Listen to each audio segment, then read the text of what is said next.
Hello everyone, welcome back to Legal Cluster. বহুত দিনৰ মূৰত আপোনালোকৰ সন্মুখলৈ আহিলো। আজিকালি ভিডিও এক্সেছবোৰ অলপ কমকৈ থাকে মোলৈ। হেহে বহুত দিন অহা নাই।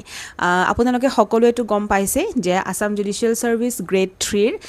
মেইনছৰ ৰিজাল্ট দিলে আৰু এতিয়া আপোনালোকৰ ইন্টাৰভিউ ষ্টাৰ্ট হ'ব from 3rd of August to 7th of August. এই সময়ছোৱা আপোনালোকৰ কাৰণে খুবেই বেছি ইম্পৰ্টেণ্ট হয় কাৰণ এইখিনি সময়তে একেবাৰে যেটো শেষৰ এক্সাম হেতুৰ কাৰণে আপোনালোক প্ৰিপেয়াৰ হয়। গতিকে ইন্টাৰভিউৰ কাৰণে আপোনালোকে কেনে ধৰণে প্ৰিপাৰেচন কৰিব লাগে কেনেকুৱা ধৰণৰ প্ৰশ্নৰ কাৰণে আপোনালোকে সন্মুখীন হ'ব আৰু কেনেকুৱা ধৰণৰ প্ৰশ্নৰ কাৰণে আপোনালোকে প্ৰিপাৰেচন চলাব সেইখিনি বস্তু ভাবিছো লিগেল ক্লাষ্টাৰৰ ফালৰ পৰা এটা আভাস দিয়া যাব। এতিয়া আমি জানো যে প্ৰিলিমছৰ কথালৈ আহিছো মই একচুয়ালি আমি জানো যে এতিয়া মেইনছৰ ৰিজাল্ট হৈ গ'ল ইন্টাৰভিউ এতিয়া নেক্সট মান্থটো ইন্টাৰভিউ কন্ডাক্ট কৰি আছে তাৰ পিছতে ইন্টাৰভিউ ৰিজাল্ট দিব তাৰ পিছত লগালগ আপোনালোকৰ প্ৰিলিমছ পাতিব বৰ ভাল খবৰ বুলিও ভাবিব পাৰো হয়নে যে আমাৰ প্ৰিলিমছলে বহুত কিন্তু দিন নাই এতিয়া যদি আমি চাওঁ যে 6 মাহ 7 মাহ 8 মাহ হিমান সময় আমি সাগে পাম গতিকে মই অনুমানহে কৰিছো গতিকে মই ভাবো যে এইখিনি সময়ত আপোনালোকে যদি এটো এটা কনসেপ্ট লৈ আছে যে প্ৰিলিমছৰ আমাক নোটিফিকেশন দিব তাৰ পিছত আমি প্ৰিপাৰেচন কৰিম হেতু কিন্তু এটা বহুত ৰং কনসেপ্ট আৰু বহুত wrongly ভাবিছে আপোনালোকে যে প্ৰিপাৰেচন আমি একদম এন্ড মুহূৰ্তত কৰিম কেতিয়াও নহয় যোৱাবাৰ এক্সামিনেচন দি আপোনালোকে গম পাইছে যে প্ৰিলিমছও সাধাৰণ কিন্তু নহয় আগৰ আছিলে আগৰ আৰু আৰ্টিকল 20 ত কি আছে বুলিয়ে খুধে কিন্তু এতিয়া নহয় এতিয়া পৰিস্থিতি দেশৰ এনেকুৱা হৈ গ'ল যে এজন ভাল জাজৰ খুব প্ৰয়োজন গতিকে হেইটোৰ কাৰণে সেই সালি জাৰিবৰ কাৰণে একচুয়ালি জুডিশিয়াৰি দিনে দিনে টান হৈ গৈ আছে আমি যদি চাওঁ আসাম জুডিশিয়াৰিটো বহুতে ইজি বাকিখিনি আপোনালোকে সকচোন যদি আপোনালোকে কম্পেয়াৰ কৰে কৰ্ণাটকাই হওক বা দিল্লী মুম্বাই লগত যদি আপোনালোকে কম্পেয়াৰ কৰে ইভেন পঞ্জাবো দে পঞ্জাব ওয়েষ্ট বেংগল সাপোজ যে বহুত পেপাৰছ আছে হয়নে কিন্তু আমাৰ আসাম জুডিশিয়াৰিত হিমানখিনি পেপাৰ নাই এই 8-9 খন পেপাৰক লৈ পেলাই পৰীক্ষা পাতে গতিকে আপোনালোকে নিজেও জানে যে বাকিখিনি জুডিশিয়াৰিতকে আমাৰ অসম জুডিশিয়াৰি যথেষ্ট ইজি কিন্তু অসম জুডিশিয়াৰি যিখন পেপাৰ হেখন কিন্তু বহুত হাই লেভেল অফ পেপাৰ হয় কাট অফ বহুত যায় আৰু পেপাৰৰ লেভেলটো বহুত হাই হয় গতিকে আমি সেই হিচাপত প্ৰিপাৰেচনটো কৰিব লাগিব প্ৰথম পইণ্ট মই আপোনালোকক এটোৱে দৰ্শাই দিছো দ্বিতীয় পইণ্ট মই দৰ্শাম যে আগৰ জুডিশিয়াৰিত আৰ্টিকল 20 ত কি আছে আৰ্টিকল 14 ত কি আছে হেবোৰ খুধিছিলে আজিকালি নুখুধে আজিকালি নতুন কেছৰ ওপৰত খুধিব আজিকালি এতিয়া নতুন লখিনি আহাৰ পৰাটো নতুন নতুন বস্তু খুধিব আজিকালি যথেষ্টখিনি আপোনালোকক জিকে আৰু ৰিজনিংৰ আপোনালোকৰ জ্ঞান বিচাৰে কিয় বিচাৰে জানেনে কাৰণ এগৰাকী জাজৰ সদায় এটা অভ্যাস থাকিব লাগে আৰু সেই অভ্যাসটো হৈছে যে এগৰাকী জাজৰ বুলি ভুল কলো মই এগৰাকী এসপাইৰেন্টৰ সদায় এটা অভ্যাস থাকিব লাগে সেই অভ্যাসটো হৈছে যে নিউজ পেপাৰ পঢ়াৰ নিউজ পেপাৰ আপোনালোকে পঢ়িব লাগিব যথেষ্টখিনি লৰ জ্ঞান থাকিব লাগিব আৰু সেই একেখিনি বস্তুকে প্ৰিলিমছ মেইনছ ইন্টাৰভিউ তিনটাৰ বাবে প্ৰিপাৰেচন সমানে চলাব লাগিব আমাৰ এটা ভুলু হয় যে আমি প্ৰায়ে কি কৰো প্ৰিলিমছৰ কাৰণে পঢ়ি থাকো কিন্তু মেইনছ আৰু ইন্টাৰভিউ কথা কোনেও একবাৰ নাভাবিলেই নেকি গতিকে প্ৰিপাৰেচনটো সদায় আমি ভালদৰে মানে প্ৰথমৰ পৰাই চলাব লাগে এতিয়া ইয়াত মই লিগেল ক্লাষ্টাৰৰ ফালৰ পৰা একচুয়ালি এটা কোৰ্স আমাৰ ষ্টাৰ্ট হ'ব আৰু সবতকৈ প্ৰথমতে মই জনাব বিচাৰো যে প্ৰিলিমছৰ আগে প্ৰিলিমছ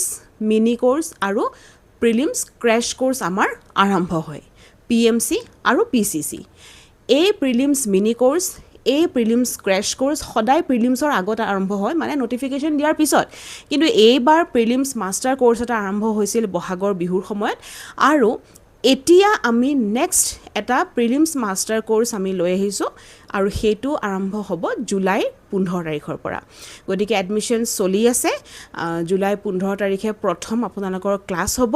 এতিয়া মই ইয়াতে দুটামান কথা কওঁ যে আমি এই গোটেই বছৰটোত এটো লাষ্ট আমি প্ৰিলিমছ মাষ্টাৰ কোৰ্স লৈছো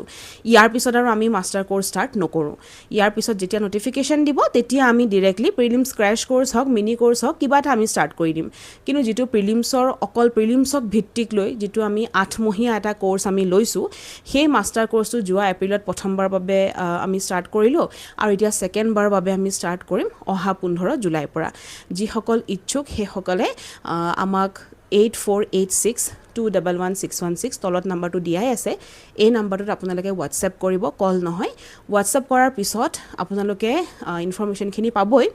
লগতে যদি আপোনালোকে কথা পাতিব বিচাৰে মোৰ লগত তেতিয়াহ'লে প্লিজ আপোনালোকে মেনশ্যন কৰি দিব মোৰ নামটো প্ৰিয়া গতিকে প্ৰিয়া মেম বুলি মেনশ্যন কৰাৰ লগে লগে মই আপোনালোকক পাৰ্চনেলি নিজে কলটো কৰিম চ'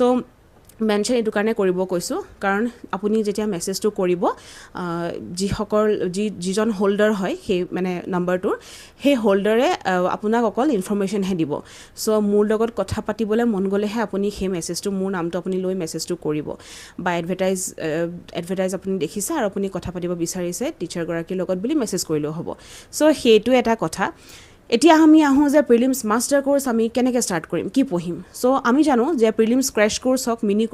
প্ৰিলিমছ মিনি কোৰ্চ হওক এইবিলাক আঢ়ৈমহীয়া কোৰ্চ হয় এইবিলাকত আমি খুব সোনকালে যাওঁ আৰু সেইখিনিত আমি বহুত বস্তু কেতিয়াবা হয়তো স্কিপ হৈ যায় এনেকুৱা নহয় যে স্কিপ হৈয়ে যায় কেতিয়াবা হয়তো স্কিপ হৈ যায় প্ৰিলিমছ মাষ্টাৰ কোৰ্চ এটা ইনডেপ্থ কোৰ্চ হয় সেইটো অকল প্ৰিলিমছক লৈহে আমি কণ্ডাক্ট কৰোঁ যে আমাৰ ফ'কাছটো থাকিব অনলি প্ৰিলিমছ আৰু এনেধৰণৰ কোৰ্চত কি হয় আপুনি যেতিয়া ফাৰ্ষ্ট এডমিশ্যনলৈ আহিব আপুনি এডমিশ্যন ল'লে ছাপ'জ তাৰপিছতে 15 জুলাইৰ পৰা ক্লাছ ষ্টাৰ্ট হ'ব এতিয়া 15 জুলাইৰ পৰা আপোনালোকৰ প্ৰথম লয়ে ক্লাছ ষ্টাৰ্ট কৰিব ল আৰু জিকে একেলগে ষ্টাৰ্ট হ'ব চ' মই ল টিচাৰ গতিকে মই ল পঢ়াম আমাৰ টিচাৰ 4গৰাকী আছে 4গৰাকীৰ এক্সেছ আপোনালোকে পাব আৰু নেক্সট জিকে ৰিজনিং একেলগে ষ্টাৰ্ট হয় এক মাহৰ পিছত আপোনালোকৰ অসমীয়া আৰু ইংলিছ ষ্টাৰ্ট হয় চ' এইখিনি বস্তু আমি তেনেকৈ লৈ যাওঁ প্ৰত্যেক মাহতে আপোনালোকৰ এক্সামিনেশ্যন হয় কিন্তু লৰ নহয় লৰ প্ৰত্যেক মাহে এক্সাম নহয় ল আমি এমাহত আমি এনেকুৱা নহয় যে এইখিনি পৰ্চন মানে গোটেই কনষ্টিটিউশ্যন বা গোটেই BNSখন পঢ়াই দিছোঁ আৰু পৰীক্ষা পাতিম সেইটো নহয় মই কি কৰোঁ মই লখনো বহুত ভাগ কৰোঁ যেনেকৈ ধৰক আমি যদি লৈ লওঁ কনষ্টিটিউশ্যন তাৰে 4-5টা চেপ্টাৰ মই প্ৰথম উঠাই ল'লোঁ সেইখিনি বুজাই দিলোঁ নোটছ দি দিলোঁ প্ৰিলিমছৰ কাৰণে তাৰপিছতে সেইখিনিৰ ওপৰতে এক্সাম পাতিলোঁ তেনেকৈ আমি এক্সাম পাতোঁ কাৰণ যিহেতু লখন বহুত ভাষ্ট হয় কিন্তু বাকীখিনি পেপাৰ কি হয় এটা নিৰ্দিষ্ট চিলেবাছ আপোনালোকক দিব মেইন চিলেবাছৰ উপৰিও নিৰ্দিষ্ট এখন চিলেবাছ মাহেকীয়া চিলেবাছ এখন দিব আৰু সেই মাহেকীয়া চিলেবাছৰ ভিত্তিত আপোনালোকৰ এক্সাম পতা যায় সেই এক্সাম পাতাৰ ৰিজনটো এইটোৱে যে যদি আমি এক্সাম নাপাতোঁ ছাপ'জ মই আপোনালোকক টিচাৰে ধৰক দিলে যে ব্লাড ৰিলেশ্যন প্ৰেক্টিছ কৰাই আছে চ' প্ৰেক্টিছ কৰাই আছে আপুনিও প্ৰেক্টিছ কৰি আছে কিন্তু যেতিয়া আপুনি এক্সামত বহিব তেতিয়াহে গম পাব যে সেই কুৱেশ্যনটো কৰোঁতে আপোনাৰ কিমান সময় লাগিলে আপুনি ভুল কৰিছে নেকি বা এতিয়া যদি মই আপোনালোকক কওঁ যে অমুকটো শব্দত অমুকটো লেংগুৱেজৰ পৰা আহা কিন্তু সেই একেধৰণৰ শব্দ এটা বেলেগ ধৰণে মই কুৱেশ্যনটো দিছোঁ যে কোনটো লেংগুৱেজৰ পৰা আহা সোধা নাই কিন্তু এই লেংগুৱেজটোৰ পৰা কোনটো শব্দ অহা তেনেকৈ মই সুধিছোঁ ধৰক সেইবিলাক আইডিয়া আপোনালোকে সেই এক্সামতে পাব গতিকে এক্সামটো মেণ্ডেটৰী হয় এক্সাম দিবই লাগিব আৰু এটা খুব নিৰ্দিষ্ট চিলেবাছ এটা নিৰ্দিষ্ট মানে ষ্ট্ৰেটেজিত আপোনালোকৰ মানে গোটেই কোৰ্চটো একদম চলাই নিব লাগিব সেইখিনিকে লৈ পেলাই আমি প্ৰিলিমছ মাষ্টাৰ কোৰ্চ কৰিছোঁ এই মাষ্টাৰ কোৰ্চৰ আৰু মিনি কোৰ্চৰ ডিফাৰেঞ্চ কি হয় মিনি কোৰ্চত ফটাফট নোট শ্বেয়াৰ কৰা হয় আৰু পৰীক্ষা পতা হয় সেই পৰীক্ষাখিনি এই যিটো ছিষ্টেমত মই গৈছোঁ মাহেকে তেনেকৈ নহয় সেইটো মানে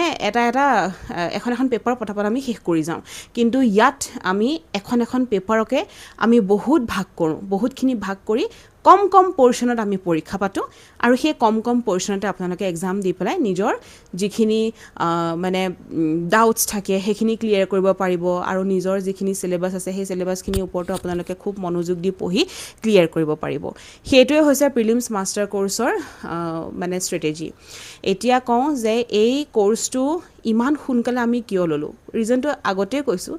যে আমাৰ এতিয়া ইণ্টাৰভিউ হ'ব আফটাৰ ডেটটো প্ৰিলিম ষ্টাৰ্ট হৈ যাব আৰু আমি ৰখি থাকিব নোৱাৰোঁ যে প্ৰিলিমছৰ নটিফিকেশ্যন দিব তাৰপিছত ষ্টাৰ্ট কৰিম ন সেইটো বহুত ৰং কনচেপ্ট কিন্তু কোনোবাই যদি এই কনচেপ্টটো লৈও আছে নহয় একদম পাহৰি যাওক দেই ষ্টাৰ্ট ফ্ৰম টুডে এতিয়াৰ পৰা ষ্টাৰ্ট কৰক আৰু যিহেতু জুলাই মাহটো সৰু বাচ্চাসকলৰ গৰম বন্ধ হয় না আমাৰ বাৰু নহয় উকিলসকলৰ গতিকে সময় যাৰ ল'ৰা ছোৱালী আছে তেখেতসকলে অকণমান সময় পাই যায় যে অলপমান এইখিনি সময়ত আমি সময় দিব পাৰিম সেই বস্তুটো ইম্পৰ্টেণ্ট হয় ৰাতিপুৱা সোনকালে শুই উঠি পঢ়াটো ৰাতি দেৰিলৈকে পঢ়াটো বহুত ইম্পৰ্টেণ্ট বস্তু লগতে প্ৰিলিমছৰ কাৰণে মই কেইটামান টিপছ আজি দি দিওঁ যে আমি আমি একদম আগৰ পৰা ষ্টাডি কৰিব লাগিব ছেকেণ্ড হৈছে ইনডেপ্থ ষ্টাডি কৰিব লাগিব আমি এটা বস্তু ধৰক প্ৰিএম্বল ধৰি ল'লোঁ আপুনি প্ৰিএম্বলখন পঢ়িলেই নহ'ব আপুনি প্ৰিএম্বলৰ ওপৰত আপোনাৰ অধ্যয়ন লাগিব, আপোনাৰ ওৱান লাইনাৰ নোটছ লাগিব, আপুনি ভালদৰে পঢ়িব লাগিব। আৰু আমাৰ যিখিনি নোট থাকে সেইখিনি চব PDF ৰূপত যায়, গতিকে আপোনালোকে হয়তো প্ৰিণ্ট আউট আৰু নহ'লে লিখিও ল'ব পাৰে। ইমান বহুত বেছি দীঘল নোট নহয় বাৰু, কিন্তু যিখিনি থাকে পাৰফেক্ট থাকে। নোটছ কম থাকিলেও ক্লাছত বহুত ভালকৈ আপোনালোকে বস্তুখিনি বুজি পাব। এতিয়া ক্লাছ বুলি কওঁতে মনত পৰিছে বহুতৰ এটা কুৱেশ্যন যে কোনটো সময়ত আমি ক্লাছ এটেণ্ড কৰিম। চ' মই ভাবোঁ যে আপোনালোক যিহেতু এগৰাকী এডভকেট, মই নিজেও এগৰাকী এডভকেট, গতিকে আমাৰ এনেকুৱা কোনো নিৰ্দিষ্ট সময় নাই যে অমুকটো সময়তে আমি অনলাইন আহিম আৰু আমি চবেই একদম চাই পঢ়িম আৰু ভালকৈ, সেইটো নহয়। ক্লাছেছখিনি ৰেকৰ্ডেড থাকে, গতিকে প্ৰত্যেকটো ক্লাছ যিয়েই নহওক সেইখিনি ৰেকৰ্ডেড থাকে, সেইখিনি ৰেকৰ্ডিং আপোনালোকৰ লগত শ্বেয়াৰ কৰা হ'ব। মই মোৰ মতে আপোনালোকৰ লগত ক্লাছ শ্বেয়াৰ কৰিম আৰু আপোনালোকে আপোনালোকৰ সময়মতে মিলাই পেলাই ক্লাছটো চাই সেই ক্লাছৰ পৰা যিখিনি শিকিব সেইখিনি আপোনালোকে এখন ক্লাছ কপিত লিখি যাব, ঠিক আছে। আৰু যিখিনি নোট মই শ্বেয়াৰ কৰিম সেইখিনিতো প্ৰিণ্ট আউট কৰিলে বা লিখি ল'লে, কিন্তু ক্লাছখিনি আপোনালোকে লিখি যাব, কাৰণ এবাৰ ক্লাছ কৰাৰ পিছত যদিও সেইটো ৰেকৰ্ডেড, বাট আফটাৰ 6 মান্থ সেইখিনি বস্তু আমাৰ ডিলিট কৰা যায়। চ' ইম্পৰ্টেণ্ট হৈছে যে সেই ক্লাছখিনি আপোনালোকে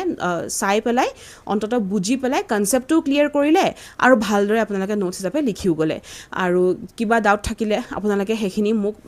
হোৱাটছএপত মেছেজৰ জৰিয়তে সুধিব পাৰিব। মোৰ হোৱাটছএপ নাম্বাৰটো আপোনালোকৰ লগত তেতিয়া পাৰ্চনেলি শ্বেয়াৰ কৰা যাব যেতিয়া আপোনালোকে এডমিশ্যনছলৈ আহিব। চ' ডেটছ অল। আৰু কিবা কুৱেশ্যন যদি থাকে এইটো টপিকৰ ওপৰত, ইয়াতে আপোনালোকে মোক কমেণ্ট কৰিব পাৰিব। সেই কমেণ্টখিনি মই চাওঁ, গতিকে আপোনালোকে কমেণ্ট কৰিব পাৰিব যদি কিবা কুৱেশ্যন থাকে। ফি ষ্ট্ৰাকচাৰ বুলি ক'লে this is 12,000 rupees for the entire course. গোটেই 8 মাহৰ বাবে আপোনালোকৰ 12,000 rupees হয়। ইন কেছ যদি 8 মাহৰ আগত প্ৰিলিমছ পাতি দিয়ে তেতিয়াহ'লে আমি সেইটো 6 মাহত কমপ্লিট কৰিম, ঠিক আছে। সেইখিনিয়ে হৈছে অল টোটেল। বাট আপোনালোকে মই এটা জাষ্ট 6 to 8 মান্থছৰ টাৰ্ম লৈছোঁ, বাট কোৰ্চ পূৰা কমপ্লিট হ'ব। এইখিনিয়ে হ'ল অল টোটেল এবাউট দ্য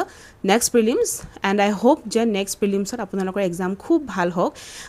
ভালকৈ পাছ কৰক। কাৰণ ইম্পৰ্টেণ্ট হৈছে এগৰাকী ভাল জাজ হ'বলৈ হ'লে বহুত আগৰ পৰা প্ৰিপেৰেশ্যন দৰকাৰ হয়। আৰু সেই প্ৰিপেৰেশ্যন বহুত বুলি ক'লে 3-4 বছৰ নহয়। এক্সাম পতাৰ ঠিক 6 মাহৰ আগৰ পৰাও যদি প্ৰিলিমছৰ কাৰণে পঢ়ে তেতিয়াও কিন্তু প্ৰিলিমছ ক্লিয়াৰ হয়। কিন্তু এইটো নহয় যে প্ৰিলিমছৰ নটিফিকেশ্যন দিছে আৰু এতিয়াৰ পৰা ষ্টাৰ্ট কৰোঁ, সেইটো কিন্তু নহয়। চ' থেংক ইউ ফৰ ৱাচিং লিগেল ক্লাষ্টাৰ। কিবা কুৱেশ্যন থাকিলে কমেণ্ট কৰিব তলত, মই আপোনালোকক নিশ্চয় ৰিপ্লাই কৰিবলৈ ট্ৰাই কৰিম।